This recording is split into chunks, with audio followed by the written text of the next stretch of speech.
Hello and welcome to this special report from Black and White on the issues of today that are important to all of us. In this special report, you will hear from important people who are knowledgeable about the subject matter we're going to discuss so you can keep abreast of the important issues of today. Now, let's go to Dan and Daryl.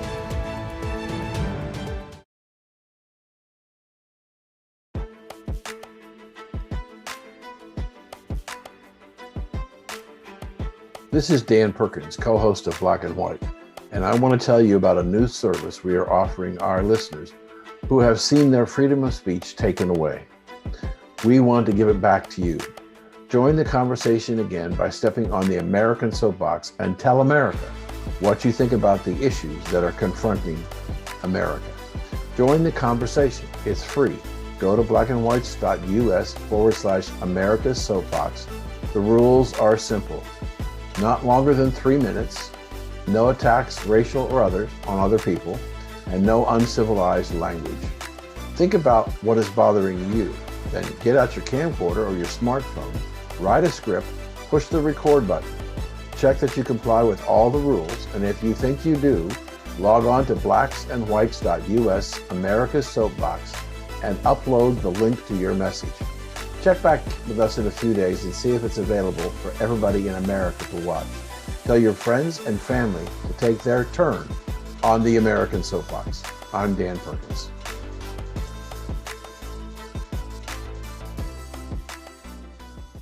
This is Dan Perkins, co-host of Black and White Radio and TV. We started these programs to dramatically increase a civil and respectful dialogue on significant issues confronting America. We are seeking business leaders, heads of corporations, and individuals who agree with us. We have to change the conversation in America. If you want to put your company in a leadership position of rebuilding the conversation in America on important issues in a fair and respectful way, then become a corporate sponsor of Black and White shows. Demonstrate your desire to lead the country in rebuilding the conversation and click on the Make America Talk Again button.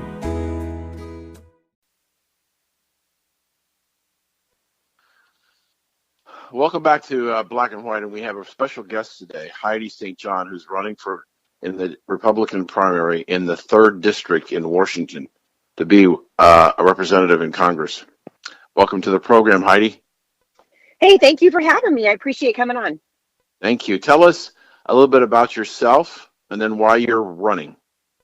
Yeah, so I am from the Pacific Northwest. My husband and I have been raising 7 children in this district for a long time. We have 3 grandkids now, and I'm running because what's happening in Washington State is absolutely out of control. We're being represented by Jamie Herrera Butler. She was one of the 10 Republicans that voted to impeach President Trump. And when that happened, I had sort of sitting on the fence just watching what she was doing for the last several years. And when that happened, I snapped inside of me, and I was like, enough is enough. These people are no longer representing us, and it's time to send true conservatives to Washington, D.C. The state of Washington, like the nation, is on fire. And we've got issues in our education system. We've got issues with voter integrity right here in the state of Washington. Obviously, there's horrible things happening on the southern border, which affects Washingtonians greatly. And so I'm going to go and send a fresh new voice for the people. It's been sorely missing for a long time. That's an amazing story because you found a seminal moment where you could no longer sit back and do nothing. And that was when the Republican voted against the Republican president. Yeah. And I think what you're doing, first, I admire what you're doing, but it's really kind of the genesis of why this show was created, because a lot of people had given up. A lot of people had been sitting back and afraid to speak up because of the persecution that they might come under from Facebook or Twitter or whatever.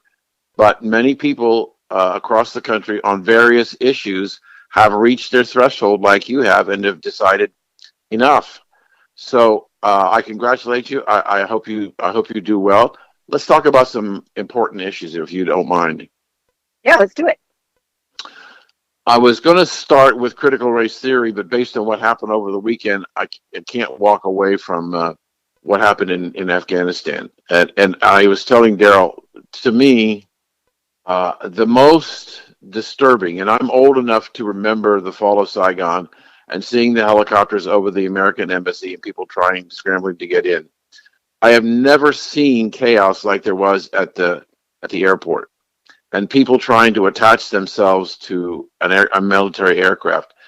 But the most disturbing thing that I saw was the photograph of the image of a person after the plane had taken off, falling away from the plane to their death. And I just, I have to hold Joe Biden responsible for those people who died falling off the airplane. Um, I also hold the Defense Department for not having an idea what the hell they wanted to do. And so I'm curious what your thoughts are. Well, when I watched the same video that you did, and actually it reminded me of watching people fall to their deaths by suicide on 9/11. You know, when those buildings were burning, and this was the first time I've seen something like that since 9/11. And it was heartbreaking to watch. And it's a result of weakness in the United States. America has always been known as a force for good around the world. And whenever we have weak leadership, and Joe Biden is probably the weakest president we have ever had. It's just Barack Obama, 2.0 with a little less finesse and a half of his mind missing. Here is this guy who gets over there and says, "Oh yeah, we're gonna pull our troops out of Afghanistan," which frankly I think most Americans. I think you would have a bipartisan support for a slow withdrawal from Afghanistan. But this was the largest debacle, and it was embarrassing to watch. It is costing human lives and chaos now in Afghanistan as the Taliban is coming in and swiftly, taking control of that nation. And then we see our weak Secretary of State get out and say, "Hey, basically, congratulations on your new government. We just really want to talk to you about being inclusive." Did they forget that these are the people that throw homosexuals off of the tops of buildings? Did we really think now we're going to go in and say, "Hey, could you guys please be inclusive"? This is a misunderstanding, a fundamental misunderstanding on the part of the Biden administration by A, who they're dealing with, and B, what the consequences were going to be, whether they were unintended or not. This is a moment of embarrassment, shame for the United States, and sorrow, really, for the people of Afghanistan. You're absolutely right. I've written 4 novels on Islamic terrorism, and I have written time and time again commentaries on understanding the Sharia law that is driving these people to the way they think. And I have written many times about taqiyya, which is a provision of Sharia law that allows a Muslim, when they're dealing with an infidel, to lie and deceive them and no moral consequence. So how we could ever, after we saw what happened when we tried to negotiate under John Kerry an accord with the Iranians over their nuclear situation, and the representative from Iran would come out after every meeting and just scream at us, death to America, the whole 9 yards. How we could ever trust that they would abandon their religious beliefs of what their responsibility is. They are the chosen one. They are the chosen race to lead us to the end of time. How we'd ever think that we could negotiate with them in a meaningful way is insane, because they're not paying attention to what the fundamental beliefs are of the people. So how do you think this is going to end? Well, it's not going to end well. It is insane. And what's even more insane is that our leadership, the people that we trust to keep us safe, that we've forgotten the role of government. The role of government is not to provide us with health care. It's to keep our borders safe, to protect our national security, to protect our sovereignty, and to protect our people from enemies that are foreign and domestic. And to me, the most embarrassing thing about this is the failure of the administration even to acknowledge this disastrous withdrawal and the unintended consequences. The dominoes are going to start to fall. You're absolutely right. We are dealing with people who think that we're infidels. I watched CNN yesterday, a reporter, a woman clad in full on, burqa, a U.S. citizen over there saying, well, they're shouting death to America, but they seem happy about it, as if this is the new come on in and let's have some coffee. These people have a fundamental misunderstanding about what these people in Afghanistan and Iran and all these other places would do to an ordinary American if they got the chance. And right. And I don't understand how we got here. It's embarrassing. We got there because we didn't have any leadership in the Pentagon. We were Absolutely. spending way too much time worrying about wokeness and other things as opposed to paying attention to details. And they didn't have a plan.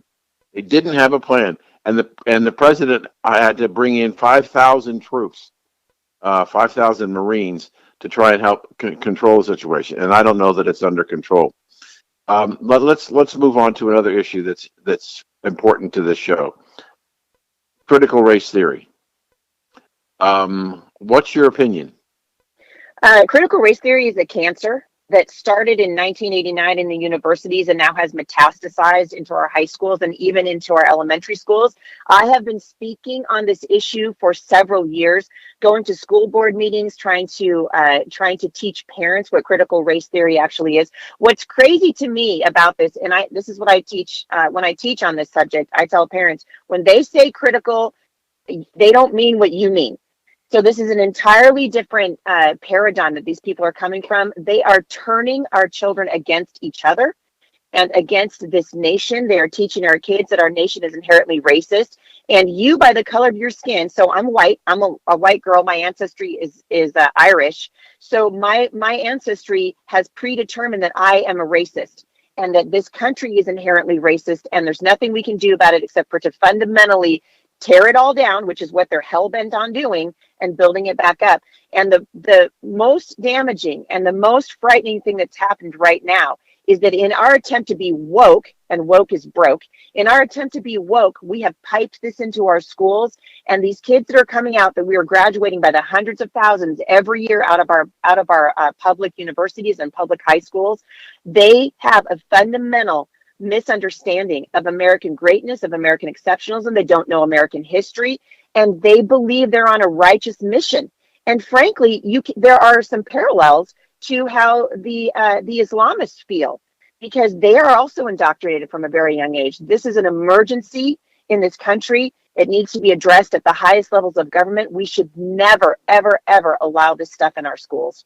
What's happening in the schools in your area? Are they teaching? Yes, they are. So our governor, Jay Inslee, one of the worst governors in the entire nation, passed a law. And that's hard to do, man. These guys are fighting for who's going to be the worst, right? I don't know if it's going to be Newsom or Whitmer. I mean, they're all like in or Governor Brown in Oregon. She's insane.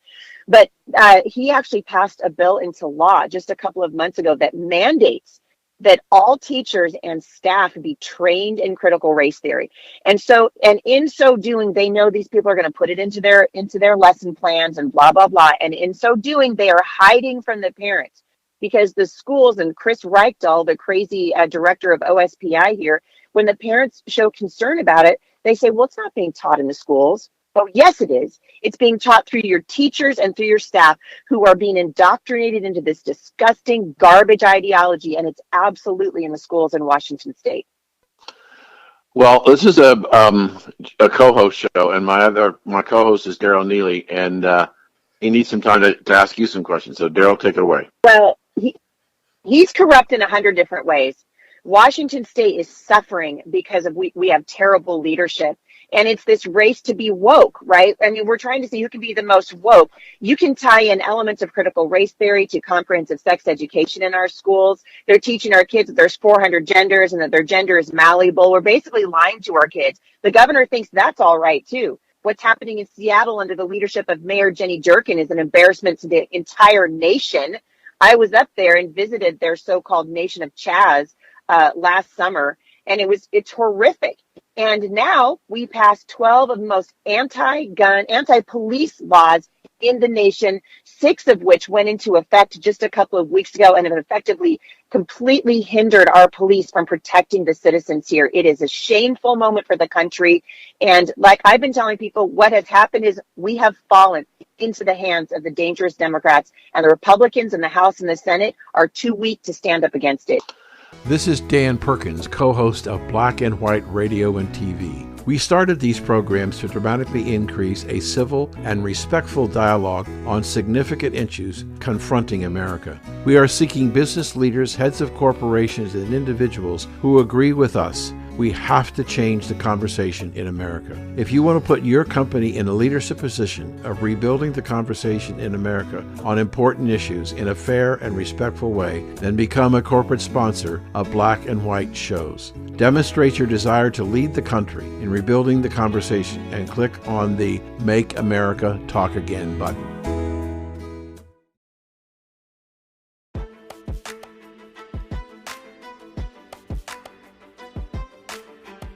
This is Dan Perkins, co-host of Black and White, and I want to tell you about a new service we are offering our listeners who have seen their freedom of speech taken away. We want to give it back to you. Join the conversation again by stepping on the American soapbox and tell America what you think about the issues that are confronting America. Join the conversation. It's free. Go to blackandwhites.us/America's Soapbox. The rules are simple. Not longer than 3 minutes, no attacks, racial or others, on other people, and no uncivilized language. Think about what is bothering you. Then get out your camcorder or your smartphone, write a script, push the record button. Check that you comply with all the rules, and if you think you do, log on to blacksandwhites.us/America's Soapbox and upload the link to your message. Check back with us in a few days and see if it's available for everybody in America to watch. Tell your friends and family to take their turn on the American Soapbox. I'm Dan Perkins.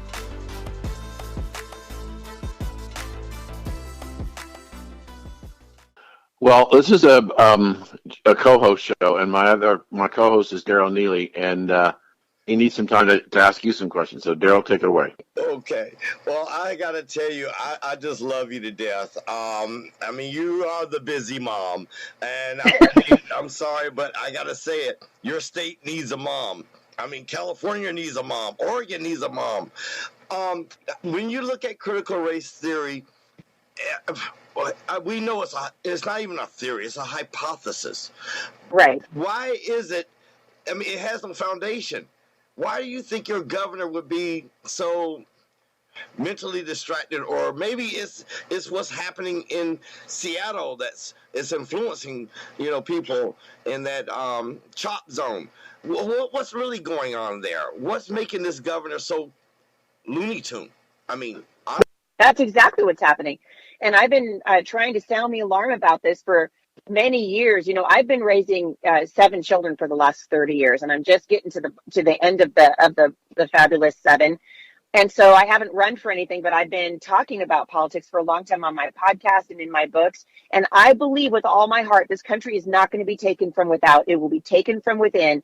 And every single year, we are graduating students by the hundreds of thousands who hate this country and believe they're on a righteous mission to upend it. And believe me when I say, because I've interviewed these students, believe me when I say they would have no trouble arresting you, no trouble mandating that you take a vaccine, an experimental vaccine, in the name of safety. All of these things, these kids have absolutely been indoctrinated. This is an emergency. It really is. And we don't have very many more years ahead of us that the nation can withstand this. I had the opportunity to meet with President Trump for about an hour a couple of months ago, and I was speaking to him about this very issue.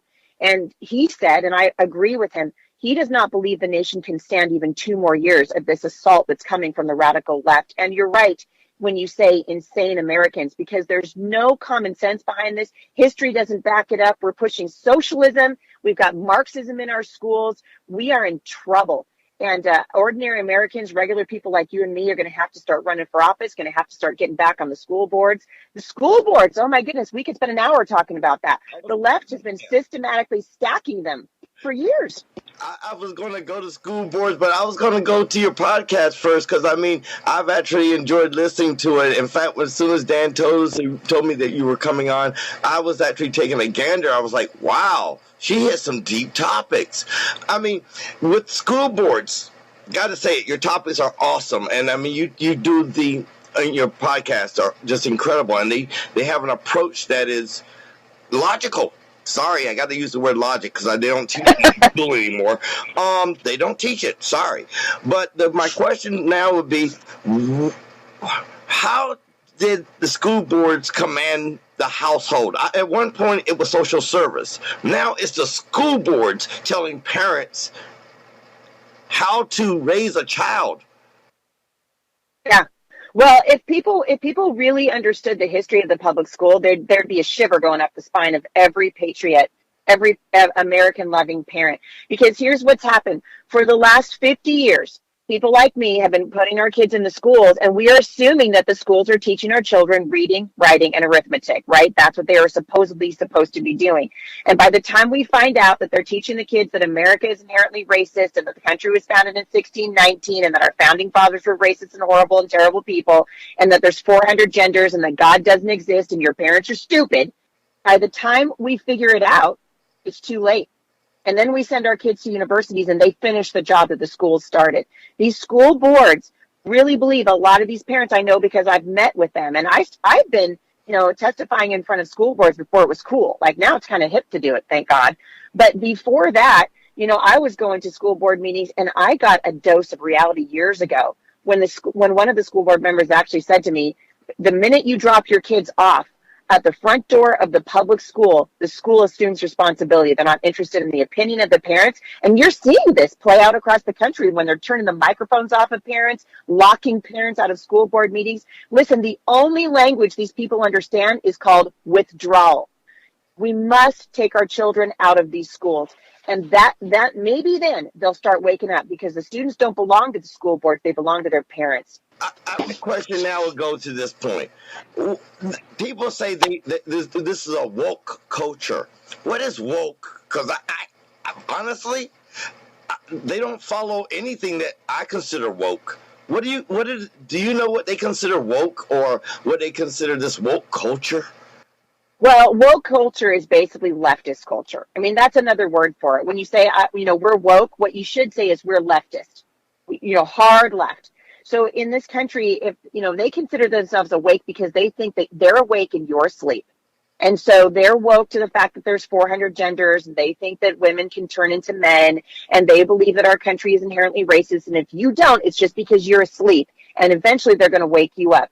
The term woke, and you watch this cultural Marxist takeover of our country, which frankly has infected the floor of the House of Representatives under crazy Nancy Pelosi, who's trying to strip the terms male and female from the floor of the House of Representatives. This is meant to instill cultural chaos, and that's exactly what they're doing. And when these people say they're woke, what they're really doing is insulting everybody around them, because when they say, well, we're woke, what they mean is you're an idiot. You don't understand what's going on, and we're awake and you're not. That's what they're saying, and frankly, it's what they're teaching our children.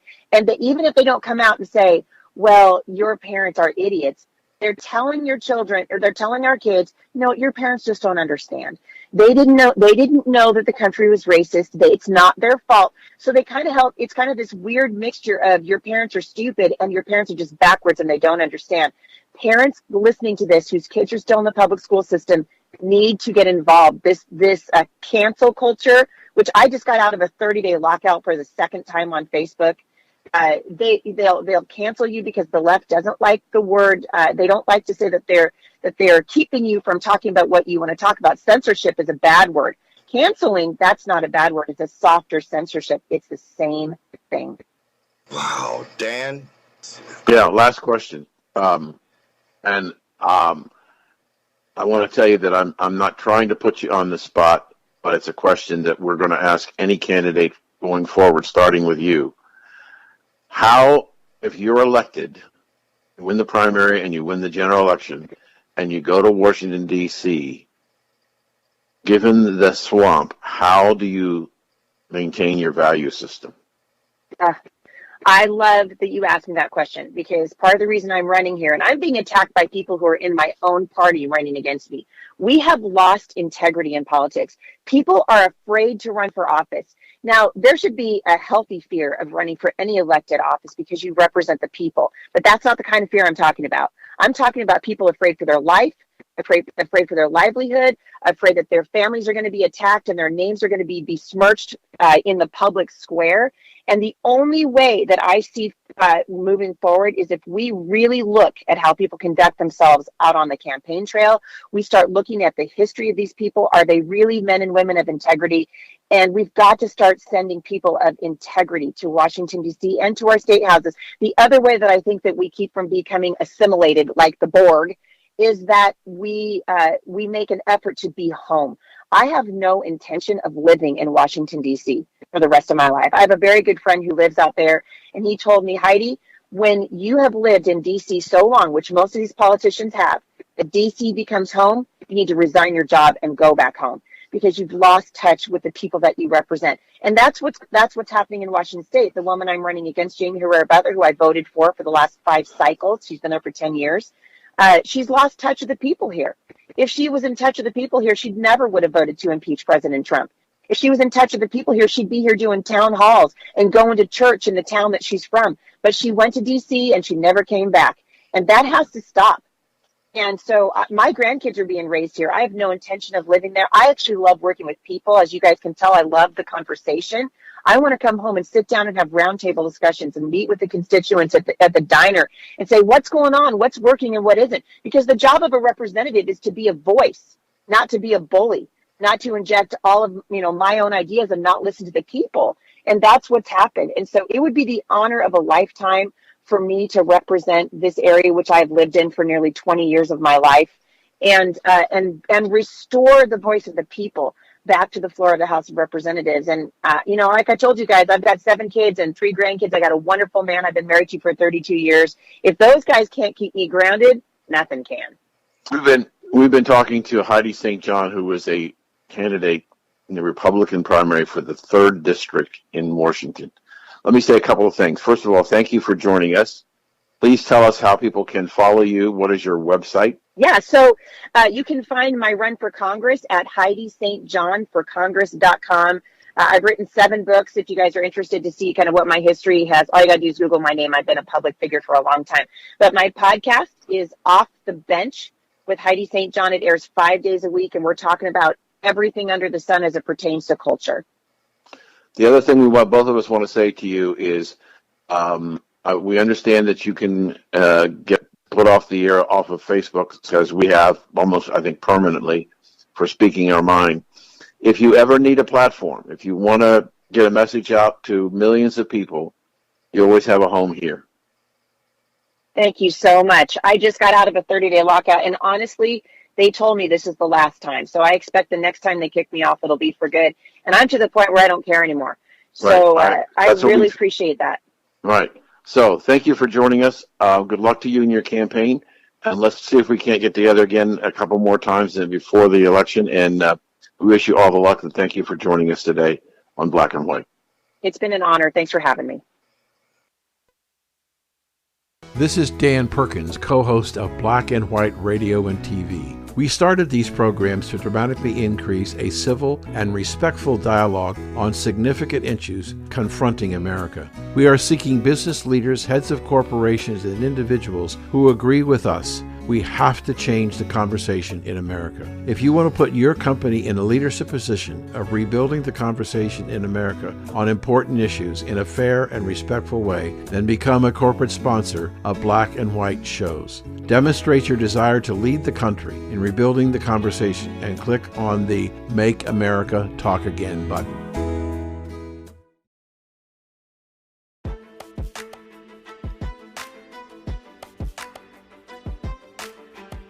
This is Dan Perkins, co-host of Black and White, and I want to tell you about a new service we are offering our listeners who have seen their freedom of speech taken away. We want to give it back to you. Join the conversation again by stepping on the American soapbox and tell America what you think about the issues that are confronting America. Join the conversation. It's free. Go to blackandwhites.us/America's Soapbox. The rules are simple. Not longer than 3 minutes, no attacks, racial or others, on other people, and no uncivilized language. Think about what is bothering you. Then get out your camcorder or your smartphone, write a script, push the record button. Check that you comply with all the rules, and if you think you do, log on to blacksandwhites.us/America's Soapbox and upload the link to your message. Check back with us in a few days and see if it's available for everybody in America to watch. Tell your friends and family to take their turn on the American Soapbox. I'm Dan Perkins.